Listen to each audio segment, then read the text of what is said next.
दिलिया कुछ जहाँ घुसाने के लिए सूती है नहीं सूती वो समझ में आ रहा है कौन लोड कर ले इसमें बैठ मोबाइल से कर ले मोबाइल से कर आ जा बाद में वाइट कर ले वाइट कर लो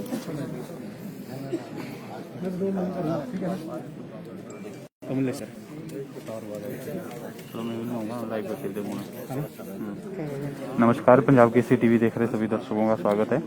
इस वक्त शिमला विधानसभा की तस्वीरें देख रहे हैं और जिस तरह से आज सत्र का दूसरा दिन है और देख सकते हैं आप नेता प्रतिपक्ष और जो 5 विधायक हैं उनके साथ धरने पर बैठे हैं क्योंकि एंट्री जो है इनकी प्रतिबंधित की गई है और अब जो है ये गेट पर ही डेरा डालकर बैठ गए हैं और प्रदर्शन किया जा रहा है। आप वहाँ खड़े हो वहाँ को चल जाओ आप क्योंकि 2 पारी से पूछ लो अगर पूछना आपने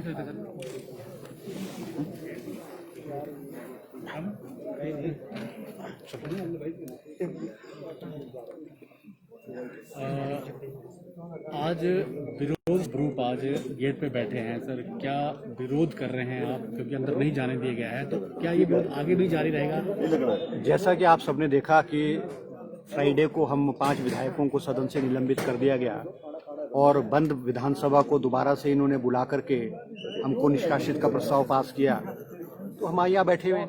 हमें ये विधानसभा से बाहर निकाल सकते हैं, सदन से बाहर निकाल सकते हैं, मगर हम यहाँ विधानसभा परिसर में बैठ करके अपनी आवाज़ इस सरकार के खिलाफ और जो मुद्दे हैं इस वक्त प्रदेश में, चाहे किसानों का मुद्दा है, चाहे बेरोजगारी है, चाहे महंगाई का मुद्दा है, हम उसको उठाते रहेंगे। हम सभी विधायक निलंबित विधायक यहाँ बैठे हुए हैं और अब उससे थोड़ी देर पहले हमारे कांग्रेस के सभी विधायक जो यहाँ पे बैठे हुए थे। तो ये हमारा जो संघर्ष है ये हमारा जारी रहेगा और ये हम निरंतर यहाँ बैठे रहेंगे। और हम पे केस किए, हम कहना चाहेंगे कि मुख्यमंत्री ने और सरकार ने हमारे ऊपर केस दर्ज किए हैं, बड़ी गंभीर धाराएं, देशद्रोह की धाराएं लगाई हैं। हम पूछना चाहेंगे कि भाई महंगाई के खिलाफ आवाज़ उठाना, बेरोजगारी के खिलाफ आवाज़ उठाना, किसानों की आवाज़ उठाना, क्या वो देशद्रोह है? अगर ये देशद्रोह मानते हैं तो हम ये देशद्रोह बार बार करते रहेंगे। और मैं एक और बात आपको कहना चाहूँगा कि ये सरकार का फेलियर है। ये सरकार राज्यपाल का नाम को जोड़ करके अपनी विफलता और अपने निकम्मापन को जो है वो दिखाने की कोशिश कर रही है। हमारे ऊपर धाराएं लगा दी, देशद्रोह की धारा लगा दी, इंसल्ट टू गवर्नर की धारा लगा दी। हमने तो गवर्नर के अगेंस्ट, गवर्नर के प्रति कोई टिप्पणी नहीं की, हमने गवर्नर के प्रति कोई बात नहीं की, किसी ने गवर्नर साहब को छुआ नहीं। वो ऐसी बातें करना, और ये एक धारा है 323 होता है माइनर इंजरी। किसको चोट लगी भी? हम जयराम जी से पूछना चाहते हैं कि इसमें जो 323 लगाई है माइनर इंजरी, किसको चोट लगी? किसी ने किसी को छुआ नहीं। अगर छुआ है तो मुझे हंसराज जी ने, डिप्टी स्पीकर ने मुझे गले से पकड़ा है, मुकेश अग्निहोत्री जी को गले से पकड़ा है। अगर एफआईआर होनी चाहिए, केस दर्ज होना चाहिए तो हंसराज के खिलाफ होना चाहिए। मैं पूछना चाहता हूं कि जब कांग्रेस के लोग सीढ़ियों में बैठे हुए हम शांतिपूर्ण प्रदर्शन कर रहे थे, हमारे बीच में डिप्टी स्पीकर और सुरेश भारद्वाज जी को आने की क्या जरूरत थी? वो इंटेंशनली इस झगड़े करने की नीयत से, हमको धक्के मारने की नीयत से हमारे बीच में घुसे। अगर हम कोई गैर कानूनी काम कर रहे थे, हम किसी चीज का उल्लंघन कर रहे थे, तो सरकार के पास जो है एडमिनिस्ट्रेशन है, विधानसभा के पास सिक्योरिटी है, हमको सिक्योरिटी के माध्यम से वहां से हमको उठा लेते। हमसे वार्तालाप नहीं की इन्होंने, हमारे से कोई बात नहीं की इन्होंने। और मैं कहना चाहूंगा कि क्या विधानसभा को अंदर और बाहर आने का एक ही रास्ता है? मुख्यमंत्री जिस द्वार से आते थे, जब इनको ये पता था कि वहां पर कांग्रेस के विधायक बैठे हैं, तो मुख्यमंत्री के द्वार से, मुख्यमंत्री जिस रास्ते से आते उस रास्ते से राज्यपाल को निकाला जा सकता था। इस क्लैश को जो है वो रोका जा सकता था, मगर इनकी मंशा थी। मैं कह सकता हूं कि जानबूझ करके मुख्यमंत्री ने और जयराम जी ने और इनके कुछ मंत्रियों ने प्लान किया था कि हमने कांग्रेस के विधायकों के साथ क्लैश करना है। ये हमारे बीच में है। अगर हमने राज्यपाल को पूछना के लिए रोका कि भाई हमें राज्यपाल महोदय आप ये बताएं कि आपकी क्या मजबूरी थी, ऐसा क्या घटित हो गया कि आपको अपना राज्यपाल का अभिभाषण 10 मिनट में पढ़ करके जाने की जरूरत पड़ी? राज्यपाल महोदय ने तो 7-8 पेज पढ़े और उसके बाद वो आखिरी पन्ने पे आ गए।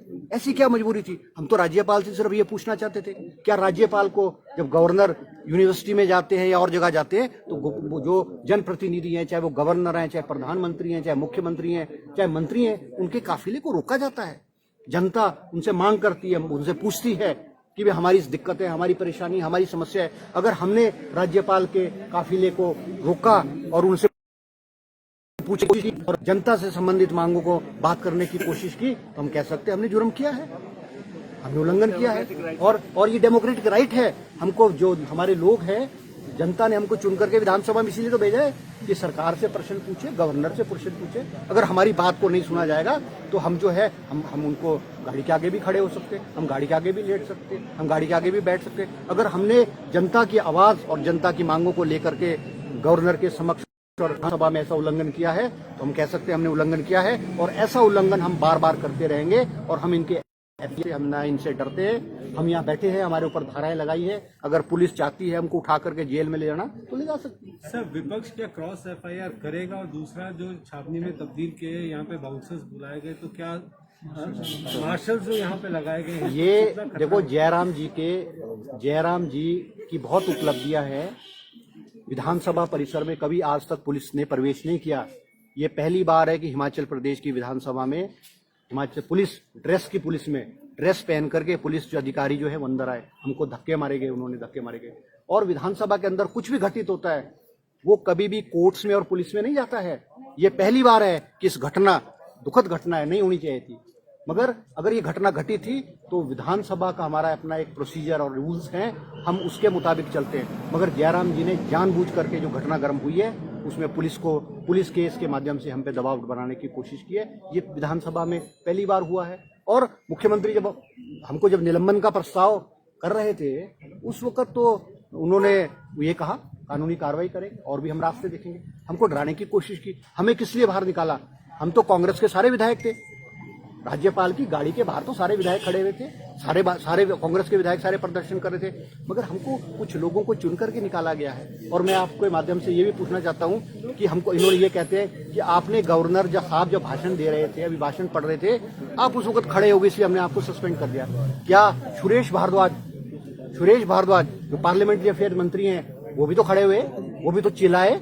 अगर हमने विधानसभा के अंदर अगर ऐसा जुर्म किया है जिससे हमको बाहर निकाला तो सुरेश भारद्वाज ने भी किया, डिप्टी स्पीकर ने भी किया। क्या सरकार जो है वो सुरेश भारद्वाज और डिप्टी स्पीकर जो लोग सदन के अंदर खड़े होकर के जो हम पे चिल्लाए उनके खिलाफ भी कार्रवाई करेगी? उल्लंघन अगर हमने उल्लंघन किया है, उन्होंने भी उल्लंघन किया है। दोहरा कानून थोड़ी चलेगा कि एक जो विपक्ष करेगा तो उनके ऊपर एफआईआर और केस होगा और जो सत्ताधारी लोग करेंगे उनके ऊपर कोई नहीं, उनके लिए सब कुछ माफ। ऐसा नहीं चलेगा। इसका एंट्री बनती है तो क्या आप अंदर जाएंगे क्या? नहीं, देखो हमने पहले भी कई बार कहा है कि हम देखो विधानसभा को चलने के पक्ष में हैं, मगर विधानसभा जो धक्काशाही और हमको डरा धमका हम बैठे हुए थे, स्पीकर की सीढ़ियों में बैठे थे, किस सरकार के किस व्यक्ति ने आके हमसे बात की? किसी ने नहीं बात की। अगर हमसे बात करते, हमारे विपक्ष के नेता मुकेश अग्निहोत्री जी को बुलाते, इनको चाय पे नहीं बुलाया। अगर ये हमको बुलाते और ये कहते कि गवर्नर साहब वार्तालाप करते और गवर्नर साहब से हमने क्या करना था? हमने गवर्नर साहब कि कोई अपमानित थोड़ी करना था गवर्नर साहब को, हमने कोई गवर्नर साहब से लड़ना थोड़ी था, हमने तो गवर्नर साहब से बात करनी थी और अपनी बात को रखना था। अगर हमको कमरे में बुला करके गवर्नर से ये बात करने देते, मैटर खत्म हो जाता, मगर इन्होंने ऐसी कोशिश नहीं की है। और मैं कह रहा हूँ, मैंने खुद स्पीकर साहब को, जब हम धक्का मुक्की हो रही थी, मैंने स्पीकर साहब को कहा, स्पीकर साहब इस धक्का मुक्की को बंद कराइए, हमसे 2 मिनट हमसे बात करिए, हमको राज्यपाल से 2 मिनट बात करने दे। अगर ये हमसे बात करने देते तो ये मैटर कुछ भी नहीं था। इसको इन्होंने ही बढ़ाया है।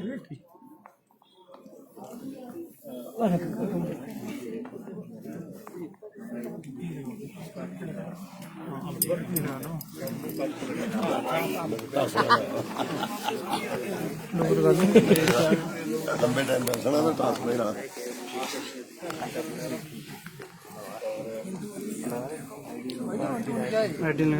नहीं आई डोंट मिस लगना।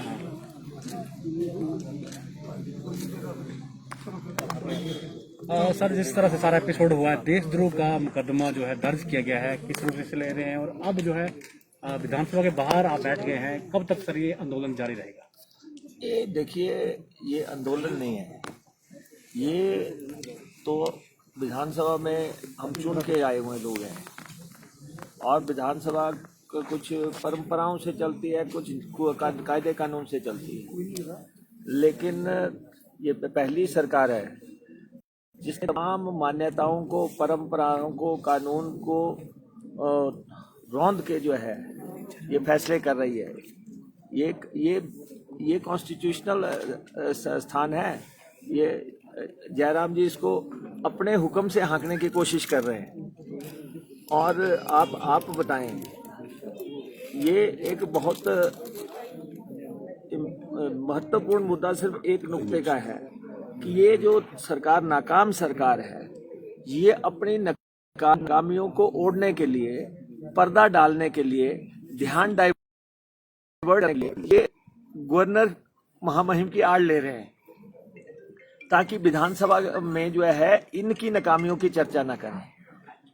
और जो सारा कुछ घटित हुआ, आप बताएं, बजट सत्र शुरू हो रहा है, पिछला सत्र हुआ नहीं, ऑल पार्टी मीटिंग हुई, आपने उसमें क्यों नहीं ये रखा कि आप गवर्नर का एड्रेस नहीं पढ़वाएंगे?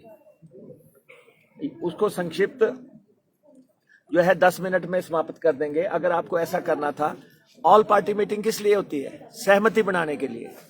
ये कहते पहले भी एक बार हुआ था, पहले कल्याण सिंह जी के समय जब हुआ तो एक सहमति बनी कि वो बीमार हैं, नहीं खड़े हो सकते, इसलिए उनको जो है उनकी बात को फूल चढ़ा दिए गए। लेकिन हर समय थोड़ी होगा कि गवर्नर एड्रेस नहीं पढ़ा जाएगा। गवर्नर आएंगे, 2-2.5 घंटे गवर्नर एड्रेस पढ़ेंगे, उसी गवर्नर एड्रेस पे तो चर्चा होनी है। जिस पे चर्चा होनी है उसको आप पढ़ा नहीं रहे हो और आप विश्वास में भी नहीं ले रहे हो। आप ऑल पार्टी मीटिंग में बात रखते, आप उसके बाद संसदीय कार्य मंत्री जब शिष्टाचार भेंट को आए उसमें बात रखते कि ये हमारी प्रॉब्लम है। ऐसा कुछ नहीं किया। चोर हश मैनर से, चोर दरवाजे से आपने जो है उनके हाथ में 4 पन्ने पकड़ा दिए। हमारे पास 65 पेज का दस्तावेज है, हम उसको देख रहे हैं, वो आपस में मेल नहीं खा रहा है। और गवर्नर जाने को हो गए, आखिरी लाइन पढ़ने लग पड़े। हमने उनसे पूछा कि ये जो है डॉक्यूमेंट जो आपने पढ़ा, आप तो जाने को हो गए, डॉक्यूमेंट तो पढ़ा नहीं आपने। हालांकि है तो वो झूठ का पुलिंदा है, हालांकि उसमें कोई सच्चाई नहीं है, कोई हकीकत नहीं है, उसमें ज्वलंत मुद्दों की कोई बात नहीं है। जो पिछले 1 साल में हुआ, सिर्फ ये कहा कि कोविड में जो है सरकार ने अच्छा काम किया, कोविड में भ्रष्टाचार हुआ, कोविड में के दौरान इनके पार्टी के प्रधान हट गए, अफसर सस्पेंड हुए, निलंबित हुए, उनकी कोई चर्चा नहीं। किसानों की बात हमने कहा, 230 किसान शहीद हो चुके हैं, उनकी कोई बात नहीं हो रही है। कृषि कानूनों के बारे में आपकी राय नहीं आई है। महंगाई जो है, सिलेंडर 900 रुपए का हो रहा है, डीजल 100 रुपए का हो रहा है, पेट्रोल 100 रुपए का हो रहा है, डीजल 90 रुपए का हो रहा है, ये सारे राशन महंगा हो रहा है, इनकी कोई बात नहीं है। भर्तियों में हेराफेरी हुई है, एक कॉन्स्टिट्यूंसी में जो है पूरे प्रदेश की भर्तियों का जो है एक कॉन्स्टिट्यूंसी में ठोकने की कोशिश हो रही है। ये पूरे प्रदेश के मुख्यमंत्री थोड़ा नहीं है कि एक कॉन्स्टिट्यूंसी को सर्व कर रहे हैं। तो इसलिए ये सारी बातें हुई। लेकिन हाउस आपने बंद कर दिया, ना आपने जनगण मन किया और एकदम से समाप्त करके चल गया। और समाप्त करने का जब आपने ऐलान कर दिया डिप्टी स्पीकर ने चेयर से कि अब सोमवार तक स्थगित कर दी, तो असेंबली तो स्थगित हो गई। स्थगित असेंबली में बाकी जो कुछ भी हुआ बाहर हुआ, तो आप एमएलएस को कैसे निकाल सकते हैं? जब अंदर कुछ हुआ ही नहीं, घटित ही नहीं हुआ, तो आप जो है बाहर जो हो रहा है उसको जो है आप अंदर कैसे लागू कर सकते हैं? नियम कानून जो है। और 2 मसले होंगे कि अंदर आप जो एमएलएस को निकाल रहे हैं, बाद पुलिस एक्शन कर रहे हैं। पहले आप डिसाइड तो कर लो कि ये अंदर की घटना है या बाहर की घटना है। बाहर की घटना पे आप एफआईआर कर रहे हैं और उसको ही अंदर का ट्रीट करके जो है, और कभी कैंपस में पुलिस नहीं आई। आपने भारी संख्या में पुलिस बल जो है वहां धक्के मारने को लगा, इतने आज 90 मार्शल लगा रखे हैं यहाँ की, हम लोग अंदर ना जाएं। आप बताओ, देशद्रोह की धारा लगा रहे हैं, क्या हम आपको टेररिस्ट दिखते हैं? हम उग्रवादी दिखते हैं? जनता ने हमें चुन के भेजा हुआ है। और आपने जब सेशन खत्म हो गया उसके बाद आपने हाई टी की गवर्नर के शान में, क्या आपने विपक्ष को बुलाया? उसमें आपने उसमें भी नहीं बुलाया। और हम उस कमरे में भी नहीं गए जहां पे ये सब लोग बैठे हुए थे, मुख्यमंत्री समेत जो है, और जहां पे ये कह रहे थे कि बड़ा अच्छा हुआ निकल आए हम बाहर। और उसके बाद हम तो बाहर बैठे थे, बाहर हम अपना धरना प्रदर्शन कर रहे थे। और वहाँ हम जब अपने बात कर रहे हैं किसान की, महंगाई की, और हम अपने नारे लगा रहे हैं, सब बैठे हुए हैं गेट पे, आपके पास कई एस्केप रूट थे गवर्नर के लिए। आप चाहे मुख्यमंत्री के गेट से ले जाते, चाहे दूसरे गेट से ले जाते, चाहे इस गेट को क्लियर कराते, फिर गवर्नर साहब को लाते। आपने तो पीछे से मंत्री लगा दिए, पुलिस लगा दी, धक्का शुरू कर दी, एकदम से भगदड़ मचा दी। और इसके सारे के मास्टरमाइंड तो जयराम खुद है। चीफ मिनिस्टर जो है प्लानर है, उसने योजना बनाई कि अब इस सदन में मैं कोई उपलब्धि तो अर्जित की है नहीं है, और मैं कुछ दिखा तो सकता नहीं 3 साल में दुनिया का, मैं प्रदेश में क्या हुआ। तो उन्होंने जो है मास्टरमाइंड बन के ये सारा प्लान किया और पीछे से धक्का बजवा दिया। और संसदीय कार्य मंत्री सुरेश भारद्वाज जी ने धक्के दिए, राकेश पठानिया जी थे, गोविंद थे, मार्कंडे थे, डिप्टी स्पीकर थे। डिप्टी स्पीकर तो गिरेबान पकड़ रहे थे सबके। और जब इतनी भगदड़ हुई तब भगदड़ मचनी थी, तो कोई किसी तरफ को गया, कोई किसी तरफ को गया। गवर्नर साहब को ये गमलों से ले जा रहे हैं, कोई रिवायत है? कोई गवर्नर को ले जाने की एक परंपराएं होती हैं। आप कहाँ उनको गवर्नर कहाँ पे चढ़ा के किधर से निकाल रहे हो, किसी को पता ही नहीं था कि किधर से आ रहे हैं वो। और लेकिन ना किसी की मंशा थी, ना किसी ने ना गवर्नर को टच किया, ना किसी ने चीफ मिनिस्टर को टच किया, ना किसी ने स्पीकर को टच किया। हाँ, चीफ मिनिस्टर जरूर पुलिस वालों को कह रहे थे कि इनको रगड़ो, विपक्ष वालों को सामने उंगलियां करते हुए नजर आ रहे थे। उनको हमने बताया भी कि ये देखो हमें धक्के पड़ रहे हैं, उन्होंने सब देखा। और उसके बाद उन्होंने जो है जब धक्के पड़े, सब लोग आगे आ गए। हम फिर भी गवर्नर साहब से यही कहना चाहते थे कि आप बिना पढ़े क्यों जा रहे हैं, पढ़ो, हम लोग बैठेंगे सुनेंगे, आप पूरा पढ़ो है। या फिर जो है ये ज्वलंत मुद्दों पे क्यों नहीं, इसकी बात है। हर जगह गवर्नर के पास मुद्दे रखे जाते हैं। सर अब क्या स्टैंड है? जो बाकी एमएलए हैं आपके, वो पार्टिसिपेट करेंगे असेंबली में? या हमारे एमएलए अंदर गए हैं और ये इनका फ्लोर कोऑर्डिनेशन फेलियर है, ये सरकार का फेलियर है कि गवर्नर को ये सही तरीके से बाहर नहीं ले जा सके। ये सरकार का फेलियर है कि इन्होंने हमारे पे हमला किया। ये सारी नाकामियां सरकार की है। असल में जिन मंत्रियों ने और डिप्टी स्पीकर ने, जिन लोगों ने हमले किए, उन पे एक्शन होना चाहिए, उनके खिलाफ मामले दर्ज होने चाहिए इसी पर। अन्यथा असेंबली में तो पुलिस एक्शन होता ही नहीं, असेंबली में केस दर्ज होते नहीं, ये अंदर के मामले थे। लेकिन अगर आप कर रहे हैं तो आप अपने मंत्रियों पे भी करो, डिप्टी स्पीकर पे भी करो, और उनको जो है पुलिस का एक्शन भी करो, और उनको असेंबली से भी निकालो जो है। ये आप दो तरफा कानून तो नहीं कर सकते कि आपके लिए अलग कानून है, हमारे लिए अलग है। जिस तरह की धाराएं लगी है और ये कह रहे हैं कि उसमें गिरफ्तारी तक का प्रोविजन है, हमने कहा जयराम जी को खुश रहने के लिए जो भी करना है, जिस बात में उनको खुशी मिलती है वो करें। हमें असेंबली में रोकने के लिए 90 लोग लगाए हुए, ये जितने प्लेन लोग खड़े हैं ये सारे जो है हमें रोकने के लिए लगाए हैं। क्या हम उग्रवादी हैं? क्या हम आतंकवादी हैं? क्या हम राजद्रोह किया हमने? हमारे घरों के आगे पुलिस लगा रखी है, तालाबंदी कर दी की ताकि हम खुली हवा में ना आ सकें।